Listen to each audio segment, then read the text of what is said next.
Yeah. So what we saw yesterday is that he gives a completely different direction, which right away should bother us. What are you saying? There's you should take into consideration. I mean, you could say that he's just explaining the Gemara. He's not telling you what to do, but he's telling you that look, there's a difference between what you're obligated to do and what you could do. Since when in Chassidus do we even care? What's going on here? I'm just saying that it should bother right from the beginning, this whole direction. So if it's just that he talked about how do you reconcile the Gemara, how do you understand this passage in the Gemara, fine, okay, it's lumdus. So you learned this, but usually the Alter Rebbe didn't speak about stam in some way. Everything that he taught, everything that he would say publicly, and apparently he said this publicly, it wasn't, I don't think it's just writing, it's very hard to know in this book, but I don't think it was something that he said offhand. He meant that this would be some kind of teaching, some kind of pillar of Chassidus. Let's see what they say. I was looking to see if anybody taught this and said something interesting about it.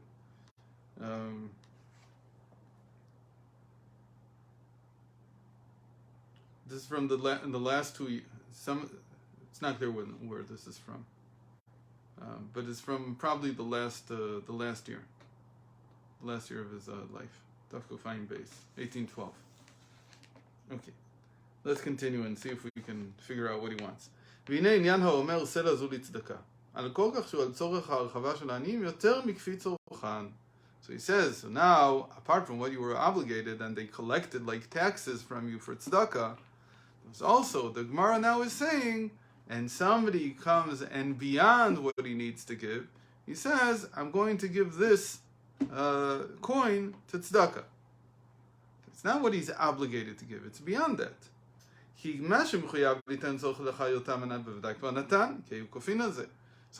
says that the reality would be that if somebody said this coin is for tzedakah, he didn't mean it in the sense of this is what I'm going to give to the collectors. He meant that this is extra. This is something that I don't have to give.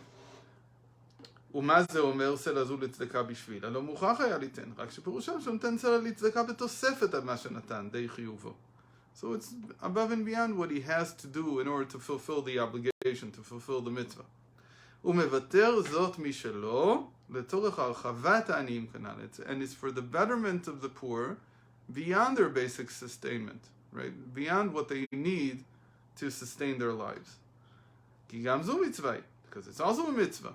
It's also a mitzvah. Even though you're not obligated. All stuff is a mitzvah. So even if you go beyond what is required, it's still a mitzvah. You didn't lose from it. Maybe, that he doesn't say. So if a person in this case says, this coin is for tzedakah,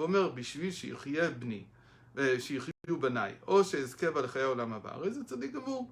אחר שמה שהיה צריך ליתן לקיים, עיקר המצווה מתרי"ג מצוות שנצטווה בהן כבר, קיים ונתן לגבי הצדקה, לא על מנת תנאי זה, רק לקיים רצון השם, מבלי שום פנייה כלל. So this is like what you just said, that it's maybe even better because there's no pniya.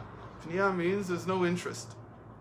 I have no self-interest in this. Why do I not have because the money that's collected from everybody equally, there, my self-interest is to get them off my back. So, and I don't want, because the moment that you didn't give it, so they won't let you get an aliyah, they didn't do this, you weren't in the community. So that you had an interest in. But here, there's no interest. That's why they say tzaddik gamur. So now, this is very interesting, because in the Tanya, what does he call tzaddik gamur? He says tzaddik gamur is somebody who has killed his Yetzer Hara. So he says, here we have the usage of the word tzaddik gamur in the sense of a particular act that by going above and beyond my self-interest now became at a very much higher level. I'm a tzaddik now. First of all, to give tzedakah, you need to kill the Yetzer Hara, because the Yetzer Hara's got every single excuse in the book why you shouldn't give tzedakah. Second of all, if I would say to you, listen, I'm collecting money for the shul, not the shul. I'm collecting money for tzedakah for a poor family. I need 1,000 shekels. I know you can afford it. And you give me the 1,000 shekels. And then you say to me, okay, so can you mark it down that it's the schut of my oldest son that he should get married next year? I say to you, no, sorry, we don't do, what's the word? Requests. What's it called, this thing, Usury? no, there's an expression for it. To request something for it. I say, no, sorry, we don't do that. You wouldn't take your money back. Right. You wouldn't take your money back. No. In other words, you give them the money wholeheartedly. So This no. extra business of is not a condition of giving the money. It's something saying that given that Hashem gives a schar for a mitzvah, I'm not doing the mitzvah in order to get the schar, but we know that Hashem gives it. So therefore, right, I'm asking that Hashem should look favorably on me giving tzedakah. It's not a deny. The problem is I'm only going to give the money if Hashem promises me. And anyway, it says in the Torah that any money that you give to tzedakah, Hashem gives it back to you. So then there's no problem at all. What we just said that when you're getting the tax collector off you, the tzedakah collector off you, there you have self-interest. Here you have no self-interest, as it were, because you're giving something extra. So why is it? Self-interest when you're giving what they ask you for? You know that's what you're supposed to give.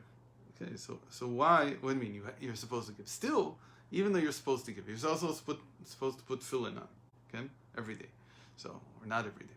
Well, you're supposed to put them on. So every time that you put them on, what are you doing? Are you doing the mitzvah?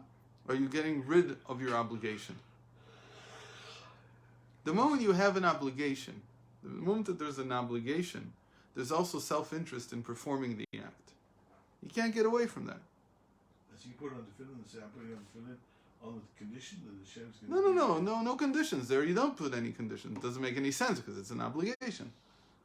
You can't put conditions on an obligation, right? That doesn't make any sense. That's an obligation midaraisa, and you're talking about. This is also deraisa. You just said. You live in Ramad, and so we know how much you earn. So this is how much you're supposed to give. Uh-huh.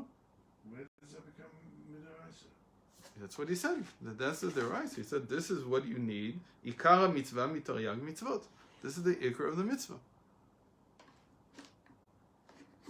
That they, you're right, that it's not just a flat fee, or a flat sum. It's a percentage of what you make. It's 10%. We know that, so it changes. But the moment it's an obligation, you can't talk about conditions. It doesn't make any sense. You wouldn't put any conditions on your obligation. But the moment you talk about obligations, you also talk about self-interest. Meaning, by giving us mitzvos, we also receive a very hefty portion of self-interest. The moment you're obligated, you also have self-interest. You can't run away from that. So he says, where do the conditions make any sense? They only make sense the moment that you move out of obligation. And when you go beyond obligation, now you can come and say, I have a condition. But the condition here is very different. It doesn't have, it actually has some value because, again, when you're doing an obligation, it doesn't seem like you could do it on condition. It's very strange to say that. Legally. Just recently, I got this bill from my children's yeshiva. Not from the yeshiva, but from the municipality where they are. And they want more money. Yeah, what for shmira? No, who knows what. Maybe. It doesn't matter. So we have a whole beef with them, as they say in America. And the beef is that the yeshiva built new dorms, and they won't let them in. And the new dorms have been ready for a year, and they won't let them in. They won't let them take the building. Why? Because the building is like on the municipality land, because the municipality gave them the land. And they have some kind of disagreement with them. I don't know what it is. I don't think it has anything to do with money. I think it's everything with politics. And they won't let the kids into the new dorms. In the meantime, where are they living? They're in a place that you and I wouldn't spend the night in. So they've been there for 3 years. And they won't let them into the new ones. So I wrote to them, I'll happily pay your additional taxes if you let them in, or at least you explain to me why you're not letting them in for a year. What did they answer? They're not going to answer. Why? Because in their mind, I'm obligated to pay it. If I don't pay it, they'll take me to Tzad Apon. They'll get the money anyway because they can. Because they can, they'll get it. So they said, you're not in a position to make any conditions. Because you have to give it. Don't make any conditions. What he's saying is that the moment you're not required, you're not obligated, there's no self-interest, then you can make a condition. Conditions don't make sense if you have an obligation. That's at least how we see this in the legal sense. And that's what he's saying. But you're not making a condition. You're not giving this money on condition you get a bracha. They're asking Hashem to give you a bracha. But then it doesn't mean anything. Because I have to give it anyway. That's why he says that's not what the Gemara is talking about. The Gemara is not talking about a situation where you were obligated to give the money. Because if you were obligated, then conditions don't mean anything. You have to give it anyway. Who are you making the conditions with? Okay? So first of all, he says conditions only make any sense when you're doing something voluntarily. So for sure, this is the pshat. In any case, this is the pshat. Because otherwise, really, it doesn't make any sense. I mean, in a legal sense, it doesn't make any sense. So now he says, what the Gemara is trying to say is, since conditions are applicable when you're volunteering more than what you're obligated for, don't think that making a condition is a negative thing. It's not a negative thing. It's a normal thing for a person to do this. The moment that you're like a volunteer, don't think that giving and making a condition is tarde de satre. It's not contradictory, because you weren't obligated to give, and now that you're not obligated to give, there's room for conditions. Hashem doesn't have to listen to you, but it's not wrong in the psyche to feel that because I'm volunteering, I want to make conditions. But what is he saying now? So for a person who's living today, and we're not, so there's people who say today that the taxes that we pay, that's exactly this. There's a lot of literature about this. That if we pay income tax, so we pay a lot. I don't know how much you paid last year. I paid a lot more than the tzedakah I gave. I don't know, no idea. No, not a lot more, but about the same amount. I can tell you how much I paid. But I pay more than... 3.5 times 6, what's that? 1821. That's what I paid. Okay. 21,000 shekels. Yeah. So I definitely paid more than 10% of my income to income tax. Far more. Mm-hmm. It's probably around 30%. When there's two levels there in Harbor Complex. So the bit that goes towards the hospitals and the doctors and the building the roads, the stomach comes off Meiser if you wanted to. So no, that I would say doesn't go to Meiser. What goes to Meiser is keeping Bituach Leumi. All the Bituach Leumi for certain that I pay, that's Meiser completely. That there's no question about. Why is that? Because Bituach Leumi, the national insurance, that goes directly to people's pockets, right? That is distributed to whomever needs it. Now, I trust them, don't trust them, that they give to the right people, that's a different problem. And then you have this problem about nemanut, about whether somebody's trustworthy or not. So I can have a beef with that, but it doesn't mean that it's not tzedakah. That is definitely tzedakah, there's no question. Any Bituach Leumi that you paid, I think everybody will agree that is tzedakah, because that's being redistributed. And when you become poor, as it were, when you retire, so they also give you something. But you see from what they give that it's hardly enough to sustain a person. It's not. It's not enough to sustain. So it's enough to buy falafel once a month. Yeah. So that definitely is from the income tax. A certain proportion of it, I don't know. Somebody does the calculation every year. Somebody who knows what proportion of the income tax you can say went to tzedakah. And then the question becomes, adding these two things together, did you get to 10%, 20% of your income? And let's say you did. Let's say that you did. So he says, there's nothing wrong spiritually with the rest of the tzedakah that you give during the year, that every time that you give it, you come and you say, Hashem, I'm giving this because I want you to do so and so. There's nothing wrong with it. Why? Because you're not obligated. You're going above and beyond what Hashem told you to do. The moment that you go above and beyond, so he says conditions make sense. Again, Hashem doesn't have to do it, but it's not. There's nothing wrong with the psyche. You're not hurting yourself by saying this. That's at least what he's saying now. Umutar lechatchila. He says lechatchila. It's how do you say lechatchila in English? In the first instance. There's a way to say it in Latin, which is something with hak. But I don't remember. I don't know what it is. So to begin with, it's a priori. It's okay. You're allowed to do this. בשביל טובת דבר עצמו, הן בגשמיות בעולם הזה, והן ברוחניות לעולם הבא. Whether it's something that's in this world or in the next world. Whether it's something physical or something spiritual. ולא אמרו אל תהיו כעבדים המשמשים את הרב על מנת לקבל פרס. This whole thing that we quoted from Pirkei Avos, that you should not be serving Hashem in order to receive a reward. דמשמע שאינו צריך לקיים מצווה בשביל קבלת פרס כנ"ל. ואם עשה כן לא מקרה צדיק אמור, אלא על עיקרי המצוות.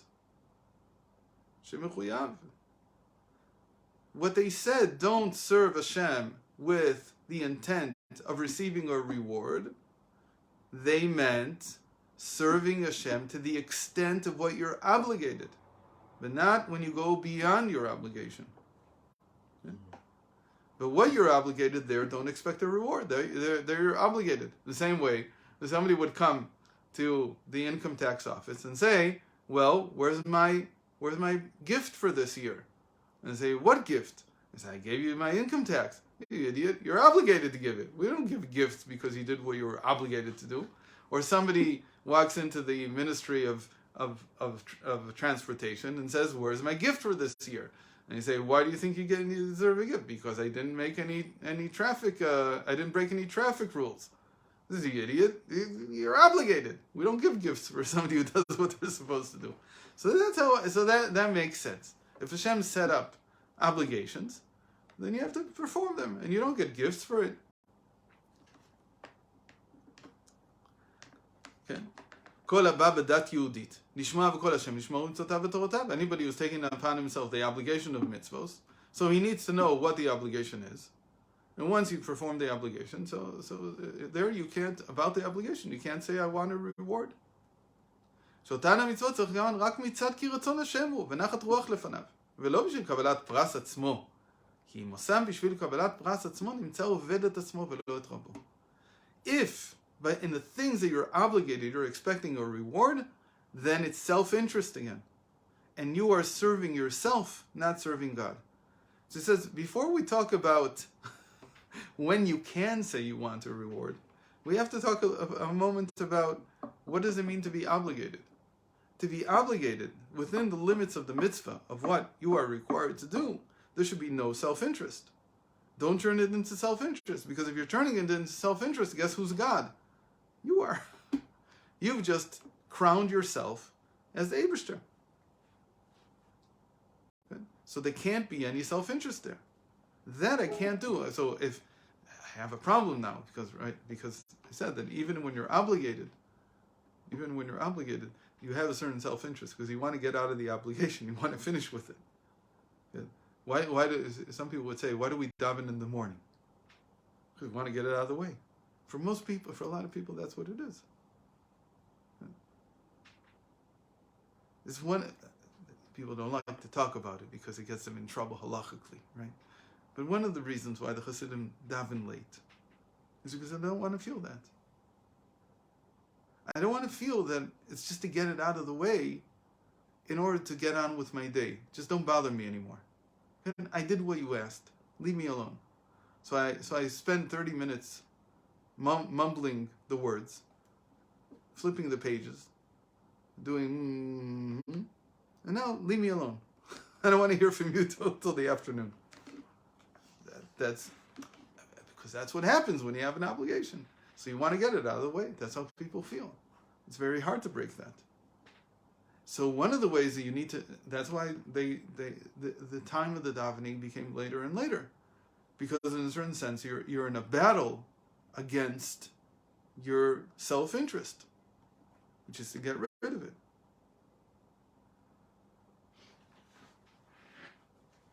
And you hear this from people. I mean, I'm not saying anything that's a big secret. And people get up early to get it out of the way. It's much harder, in a certain sense, to start working, to start doing something, and then to say, now I'm stopping, because I'm obligated to stop. I can't do that. That's what mincha is like. Yeah. But why wouldn't you do mincha in the morning also? If you already start doing something, and then you stop everything to go and daven, there's a lot of credit to it, right? Because you're saying, I'm going against my self-interest. My self-interest right now is that I've already started working. So for me to stop now is not because I just want to get it out of the way. Okay, so there's a lot of considerations about what does it mean exactly. How do you get rid of the self-interest? Both ways. You say, I'm going to stop now because I finished doing all my work and I've got nothing else to do. So. Okay, that's usually somewhere in the afternoon. It's not in the morning. And if you still want to make, a davening time, if you still want to daven by 10, or whenever it is that you daven, so then it's a big deal. So it's almost a shita that I start something on purpose, even though the halacha says don't. They say, but if that halacha is just a good minhag, I know that if I don't do anything before I start davening becomes get it out of the way. But if I start something, I don't know, anything, 5 minutes of something, 10 minutes of something, and I get into it, and then I stop, it has a different value for me. Again, it all depends on the person. There's a person, somebody would say, you're not allowed to, an obligation. Okay, so there's all kinds of ways around that also. I can say Kriya Shema, right? Once I said Kriya Shema, I'm holding in a different place. I've already started davening. I don't think that's called davening, just saying Kriya Shema. I'm certainly in the middle of it. I start saying korbanos. I start saying this. I'm holding in the middle. But I don't want to just get it out of the way. It's an introduction. Still, it's part of the davening. So I'm not saying that it's halachically glat. It's not easy. Very far from it. But when you weigh it against, am I making myself into God? Am I serving myself? I found it always hard to believe that most people don't have this conundrum when they go to daven. Okay? Most people don't think about this. Who am I doing this for? Am I doing it because Hashem told me to, or am I doing this because I want to get it out of the way? But I remember from a very early age, I think about 16 or 17, when I already didn't have to, because I was in college and whatever, I did whatever I wanted. So I remember that You didn't have to go to classes? I did. That's exactly why I wanted to get it out of the way. One of the solutions that I found when I was in college was that, and I wish I would have done this more, but I did it for like 2 years. I didn't do it for all the years. Was that we used to go the years that I had a car there, we used to go every morning to the Jewish area, which is Pikesville, like Park Heights in Baltimore. And driving there would take 14 minutes in the morning. And that was a whole thing, because we parked in the street, and I had to go find my car. It's like probably 3 blocks over. It was a whole big deal. You couldn't just get it out of the way. It wasn't one of these things that you could just, like when you're living in a frum neighborhood, you basically just roll out of bed into the mikveh, right? You roll out of the mikveh, you roll twice, and then you're back in the shul. And when you're like that, there's no effort. There's almost no effort involved. So there's no big deal. It's like it is like getting it out of the way. But when it becomes a whole big production, then it's work. And work is never exactly getting out of the way. You're already having so there's a lot to be said actually for not having all the amenities close to you. There's a lot to be said in the other direction also, because some people say, well, if you don't have all the amenities, maybe you won't daven in the morning, maybe you won't go to the mikveh in the morning, maybe this, maybe that. So we have to make it all very easy for you. But these are already psychological considerations for how you serve Hashem. Who are you serving? That's what he wants to get at. Okay. אלא צריך לקיים רק בשביל קיום רצון הבורא יתברך, שיש נחת רוח לפניו שנעשה רצונו, וסוף הטובה לבוא בכללה. And in the end, because I served Hashem, Hashem will do what he thinks, but I did what I was obligated. וכל זה לא שייך רק בעיקרי המצוות, שמחויב לקיים למלות רצון הבורא יתברך. And this is only about what we call the halachic limits, the halachic obligation of the mitzvah. וכנ"ל בעניין עיקר המצווה, די להחיות העני שעל זה כופין. מה שאין כן על התוספת, מה שגם אם לא היה עושהו, היה יוצא ידי חובתו, והיה מקיים רצון הבורא יתברך שנחת רוח לפניו, שנעשה רצון בעיקר המצווה. הנה גם אם עושה זה, על מנת לקבל פרס, צדיק גמור יחשב. So whenever you're going beyond the letter of the law, whenever you're going beyond the obligation, there is room to come and say, Hashem, I have conditions. Again, it's not that I have these conditions and you have to give it to me, but I'm giving for that. You're not cruel, and you'll probably give me back what I deserve. So now we're talking about tzedakah. So a person has to do a cheshbon in his life. How much of my income did I really give? Did I fulfill the 10%, the 20% obligation? And once I go beyond that obligation, it is perfectly okay, says the Alter Rebbe, to come and say, I have needs. What are my needs? He says, it's much better if you come and you say to Hashem, I'm giving all this money, you know why I want it? I want it because I want you to open my mind so I can understand Torah better. That's wonderful. I want you to make sure that my children remain frum. I want you to help my children get married. I want you to help them. That's okay, because you're doing it on your money. You weren't obligated. It's very different from the all or nothing approach that a lot of people have. All or nothing says, everything that I do, I have to do. And therefore, I don't deserve anything at all. Right? Everything is God's. It's not mine. Said Hashem doesn't owe you anything, meaning that if he doesn't give you these things, you don't fall and you say, how could you not give me? Because it was on this condition. I don't want to listen. I'm never going to give anything extra anymore. You'll be a fool if you do that, because that's not how the world works.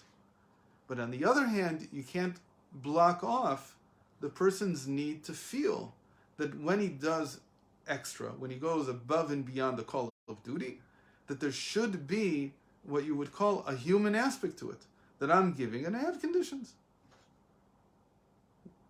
And I think that's called mulkavut. That's called complexity in the psyche, that you understand this, that there's two sides to what you're doing. There's a side that you're obligated, and there's a side that you're going beyond. And in some senses, Hashem doesn't owe you anything. On the other hand, you don't have requests. Anything at all. So, but you do have requests because you went beyond what he told you to do. Why can't you just say you have requests because you love Hashem, and you know Hashem is all encompassing, all capable, so therefore you're asking him. We said it, that Not you as can a do also. condition, just as a son asking his father. Yeah, He gave me Pokemon, that's but fine. I need some more. That's fine. But you can't do that on what you're obligated. That's the flip side. On what you're obligated, you can't say that. Oh, look, Hashem, I put tefillin on today. Please give me $100,000 in my bank account. I wasn't going to give you anyway, but when you ask it for something that you were obligated, again, it's like somebody walking into income tax and saying, where's my price for paying all my income tax? Your price is you don't go to prison. It's a big deal, because I think that people don't realize this. They don't do it the right way. You take the humanity out of actions, because you don't know how to conduct yourself when it comes to feeling that I did what I was supposed to do, as opposed to what I went above and beyond what I was supposed to do. And there's a different feeling that accompanies it. So in that sense, you need to know. The example, the prime example of this is tzaddik who davens. The tzaddik who davens is going far and above beyond the call of duty. He's not davening for 2 minutes. He says, I go way beyond what Hashem you want from us. I do far more than what you want from us. So that it's okay for me to ask once in a while for something more, for somebody else. And Hashem agrees. You're right. It's like saying there's a human aspect to the relationship. On the one hand, you can laugh at it and say, well, you're doing business with God. He says, no, it's not business. It's in the same way that you wouldn't, when you see somebody doing a job for you, and you pay them to do X, and they do X plus 100, and you look at it and you say, look, you deserve more. So if he comes and he asks you for, can you give me a meal? You wouldn't say no. If somebody was working in your house and you see he's doing really a good job, of course you would invite him. Or especially if he would ask you. There's a feeling of... Obligation. Not obligation, but of menschlichkeit. Of just being a human being. And it says that carries over to our relationship with Hashem. Okay, so I think we need to end. And we'll see the rest of it tomorrow. Bezrat Hashem Yisborech. Don't forget tomorrow is Wednesday. Which means... That if no work, we start at 10 to 8.